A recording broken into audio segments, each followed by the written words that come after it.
Hi, Steve. It's Mamadou. How you doing? Hey, pretty good, Mama. How are you? Fantastic. Did I catch you at a good time? Yeah, I'm in my car. I'm about to go to the gym, but I can talk now. So Oh, nice. I get my workout super early, so I don't have to think yeah, I about wish I was that it. Yeah, well, Paulie asked me to give you a call. Seems like you guys are talking about a potential new way of doing the deal, potentially. yeah, I spoke to I guess somebody in our office last week, Stephen, Mm-hmm.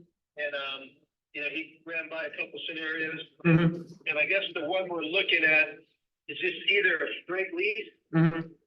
just a straight lease, or the lease purchase option still seems to be something that I want to look into. If Okay. I understand it correctly. Okay. Right.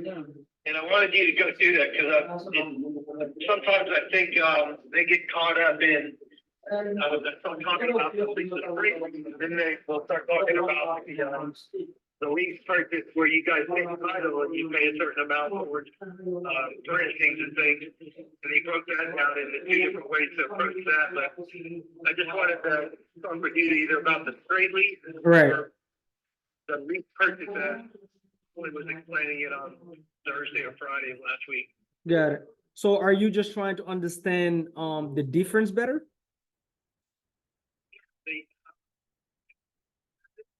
The lease does not involve pledging title or exchanging title or the warranty deed, I guess. Yes, yes. So the lease option is basically you have two documents, right?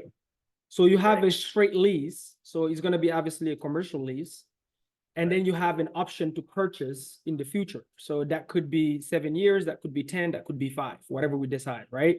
So it's two documents. So with the lease, we're just a tenant, commercial lease, first month, last month. The option though, we do give you an option fee. The option fee typically is not refundable. So now the option fee is very small. It's between 7,000 to 8,500, right? The option fee now, what the option fee gives a lease option buyer is an option price that is locked in right now, that cannot be changed in the future.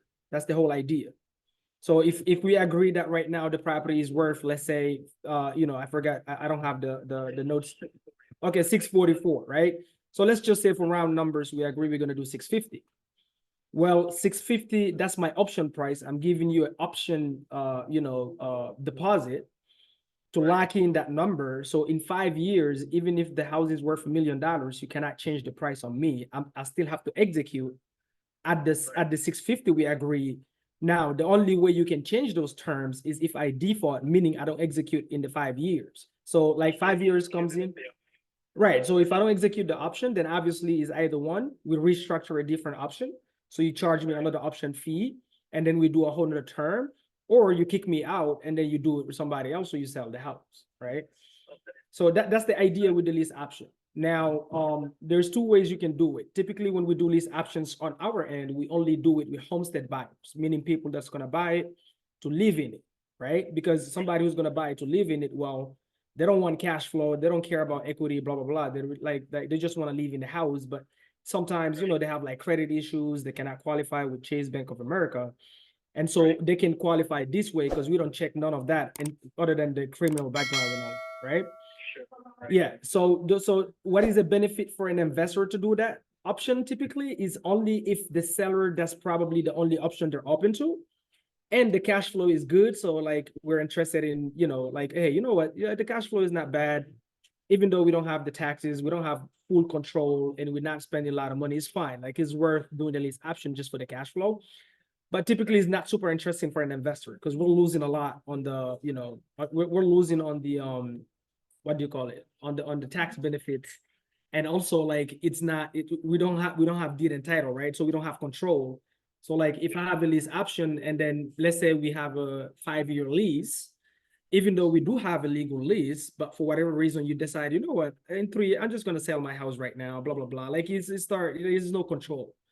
So an investor is kind of a little bit iffy to do it, but we'll still do it as long as the terms make sense, right? So that's all a lease option is. The lease, that's very straightforward. It's just a commercial lease where we don't have any option to buy it. We're just leasing your house, and then the terms of the lease is whatever we agree because it's a commercial lease.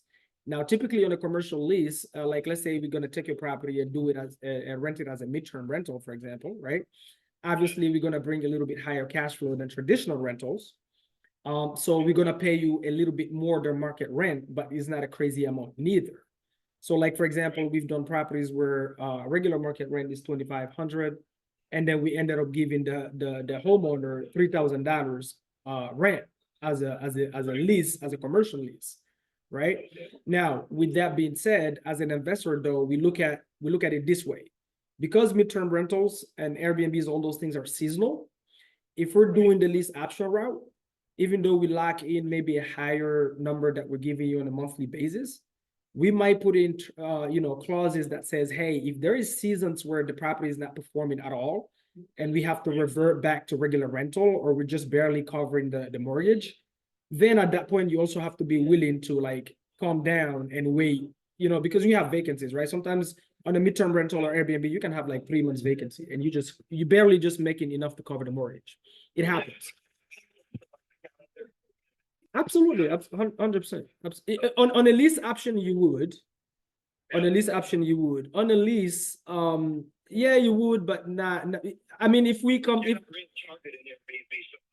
no, we do midterms. We don't like Airbnbs at all. We do midterms, but if like we do still list it on the Airbnb platform, and what we're typically looking for is tenants that are looking to rent for long term. So we'll put it on an Airbnb and put like minimum 30-day stay, for example.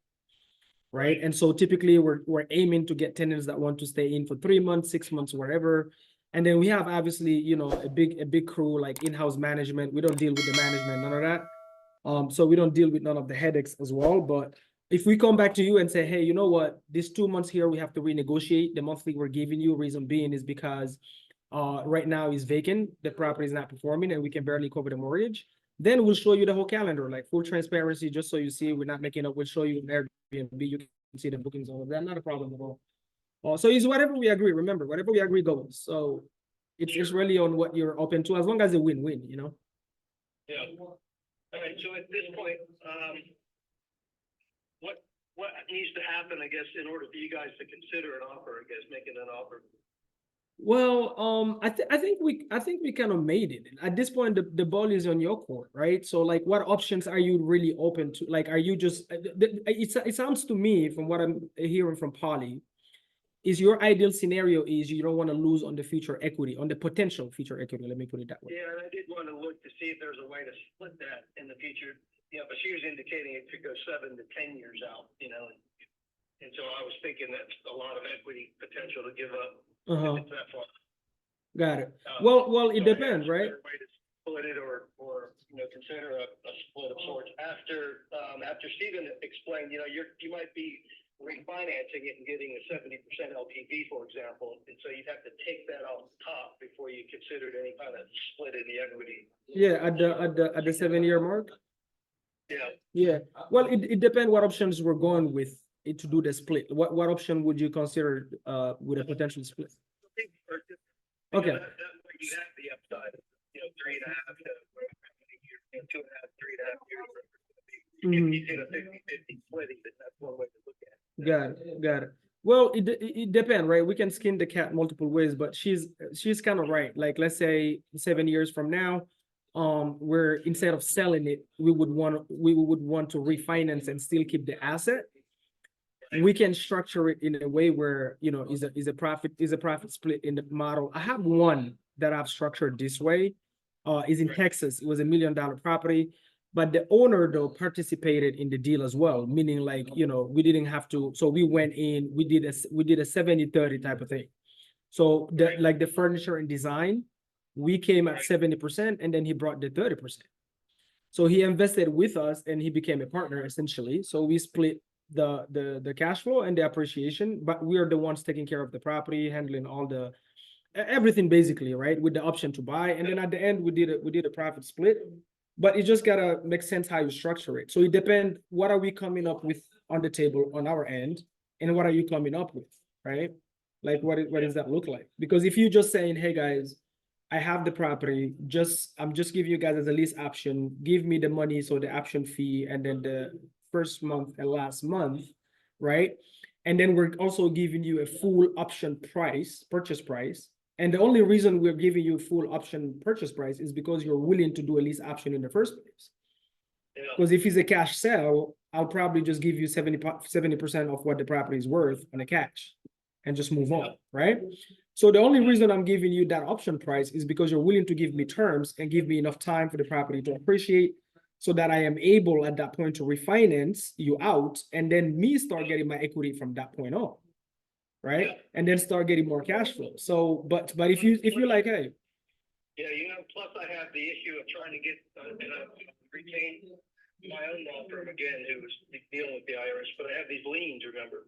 yeah, And so things were somewhat contingent on whether those liens could fall off, and my attorneys think that they should not be there. He thinks they yeah, unless they fall off, unless those liens fall off, you actually don't even have any equity, because you technically owe more than what the house is worth anyway, right? So all this we're talking about right now is hypotheticals. Yeah, so I'm wondering if we should just start with the straight lease, and that doesn't negate us in the future once those liens come off and reapproaching it. Okay. Maybe that's a good way to look at it, because I don't think it'll go more than 4 to 6 months, however long it takes the IRS to respond here. Got it. So straight lease, commercial lease. Yeah. Right, 5 years. And then we'll revisit it, and then we can revisit it anytime during that 5 years. Okay, we can structure it this way. We can say straight lease 5 years, and with the option for both parties to agree to revisit whenever both parties decide.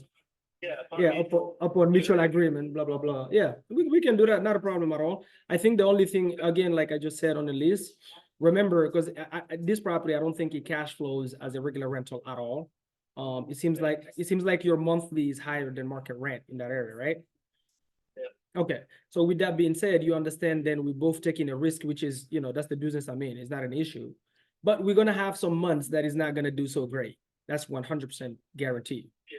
So those months we cannot guarantee you. Like, I don't know what I don't remember the monthly we spoke about, but we cannot guarantee that unless the income is coming in. And there is no guarantee. Once we furnish this property, we design it the way it should be. We put it on all the platforms we use. We start taking bookings. I'm okay taking that risk, because it sounds like regardless, I'll hit the mortgage at least. Right. In a worst case scenario. Right. And then participate in the upside, with the goal of the 3850 there. Right. Okay. Looking at the monthly. If we do the lease, are we coming in with complete vacant house, meaning like there is no furniture, nothing, we have to furnish it? You can, or I can supplement. I've got furniture literally down in the basement, so whatever you don't use, I'll need to put in storage somewhere anyway. So fantastic. Okay. Well, what I'll do is this, right? Let's start with the lease, no problem. And then after we have the lease, then maybe you can send me pictures of the furniture you have. Now, again, there's no pressure here because we're dealing with the liens first. But at least with the lease, I can send it to the attorneys also on our end and say, hey, you can keep working on this to see if you can perform a miracle. And then if you solve, then we move on with it. Sure. Okay. Well, concurrent to that, I'll have my own attorneys working on it. So if I make headway, I'll inform you guys. Okay. Yeah, fantastic. Right. And this is my personal cell, Steve. So if you need me personally, just text me here and I'll call you. I'm super busy, but if you text me, I'll call you. No, that's right. What time zone are you in? I am on Eastern time.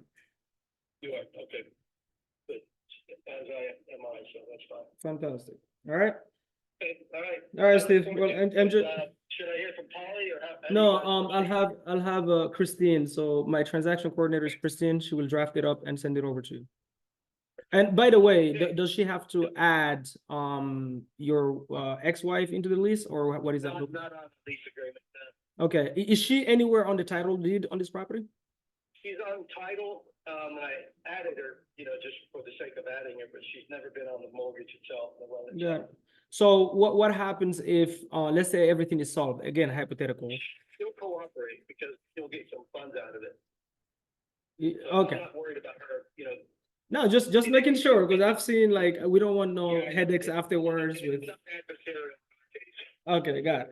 All right. Good. All right, man. All right. Well, I appreciate you, Steve. I'll have Christine send that over. All right. Please do me a favor. Text me your full name and email, please. All right. The house is on your name, right? Not on your LLC name. No, it's in my name. Okay. Then full name and the email. Perfect. All right, I appreciate it, Steve. Enjoy the gym. All right. Yeah. Bang bang. Boom.